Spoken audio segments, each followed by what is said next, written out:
சங்கீதம் 53 அதிகாரம். மகலாத் என்னும் வாத்தியத்தில் வாசிக்கப்படும்படி தாவீதினால் பாடப்பட்டு ராகத்தில் இவனுக்கு ஒப்புவிக்கப்பட்ட மஸ்கில் என்னும் சங்கீதம். தேவன் இல்லை என்று மதிகேட்டன் தன் இருதயத்தில் சொல்லிக் கொள்கிறான். அவர்கள் தங்களை கெடுத்து அருவருப்பான அக்கிரமங்களை செய்து வருகிறார்கள். நன்மை செய்கிறவன் ஒருவனும் இல்லை.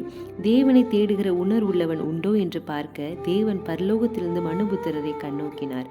அவர்கள் எல்லாரும் வழி விலகி ஏகமாய் கெட்டு போனார்கள். நன்மை செய்கிறவன் இல்லை, ஒருவனாகிலும் இல்லை. அக்கிரமக்காரருக்கு அறிவில்லையா?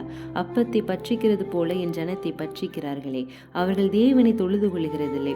உனக்கு விரோதமாய் பாலை மிருங்கினவனுடைய எலும்புகளை தேவன் சிதற பண்ணினபடியால் பயமில்லாத இடத்தில் மிகவும் பயந்தார்கள்.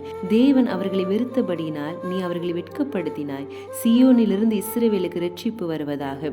தேவன் தம்முடைய ஜனத்தின் சிறையிருப்பை திருப்பும் போது யாக்கோபுக்கு களிப்பும் இஸ்ரவேலுக்கு மகிழ்ச்சியும் உண்டாகும்.